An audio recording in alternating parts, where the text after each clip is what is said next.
بسم الله الرحمن الرحيم عن ابن عمر رضي الله تعالى عنهما قال قال رسول الله صلى الله تعالى عليه وسلم إن الله جعل الحق على لسان عمر وقلبه رواہ الترمذی۔ نبی کریم صلی اللہ علیہ وسلم نے ارشاد فرمایا، اللہ تعالیٰ نے عمر کی زبان و دل پر حق کو جاری فرما دیا ہے۔ دوستو، جیسا کہ ہم کل کے درس میں پڑھ چکے کہ سیدنا عمر رضی اللہ تعالیٰ عنہ کی شخصیت وہ الہامی شخصیت ہے، اسی لیے نبی کریم صلی اللہ علیہ وسلم نے فرمایا کہ اللہ نے عمر کی زبان پر بھی حق کو جاری کر دیا، یعنی عمر جو بولتا ہے وہ بھی حق ہے، اور دل پر بھی حق کو جاری کر دیا کہ عمر جو سوچتا ہے وہ بھی حق ہے۔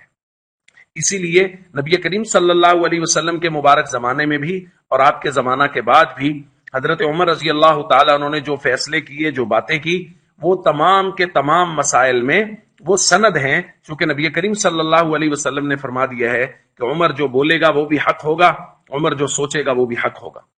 اور دوسری سند نبی کریم صلی اللہ علیہ وسلم کی طرف سے وہ اس طرح ہے کہ نبی کریم صلی اللہ علیہ وسلم نے ایک روایت میں فرمایا، فَإِنَّهُ مَن يَعِشْ مِنكُم بَعْدِي فَسَيَرَىٰ اخْتِلَافًا كَثِيرًا،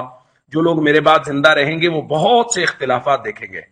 پھر فرمایا فَعَلَيْكُمْ بِسُنَّتِي وَسُنَّةِ الْخُلَفَاءِ الرَّاشِدِينَ الْمَهْدِيِّينَ، جب اختلافات کا زمانہ دیکھو پھر میرے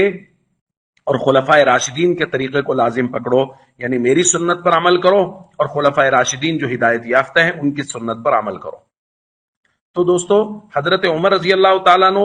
بالخصوص اور خلفائے راشدین بالعموم، ان کے لیے نبی کریم صلی اللہ علیہ وسلم کی طرف سے یہ سند جاری ہے۔ اس لیے جتنے مسائل میں بھی کوئی اختلافی مسئلہ ہو، اس میں حضرت عمر رضی اللہ تعالیٰ عنہ کی رائے آ جائے تو آنکھیں بند کر لیجئے اور سمجھ لیجئے کہ یہ فیصلہ عین منشائے نبی صلی اللہ علیہ وسلم کے مطابق ہے۔ تو جب حضرت عمر رضی اللہ تعالیٰ عنہ کی بات ماننا انتہائی ضروری ہے اور ان کی بات حق ہے، تو جو لوگ حضرت عمر رضی اللہ تعالیٰ عنہ کی شخصیت کو ہی نہیں مان رہے، ایسے بھی بدبخت ہمارے معاشرے میں موجود ہیں جو حضرت عمر رضی اللہ تعالیٰ عنہ کی شخصیت پر طرح طرح کے اعتراضات کرتے ہیں، تو ان لوگوں کا تو دین اسلام کے ساتھ دور دور کا کوئی تعلق ہی نہیں ہے۔ اس لیے ہم سب کو چاہیے بہت زیادہ محبت کریں صحابہ اور اہل بیت سے، اور ہمیشہ ان کے کیے ہوئے فیصلوں پر دل و جان سے یقین رکھیں۔ السلام علیکم ورحمۃ اللہ وبرکاتہ۔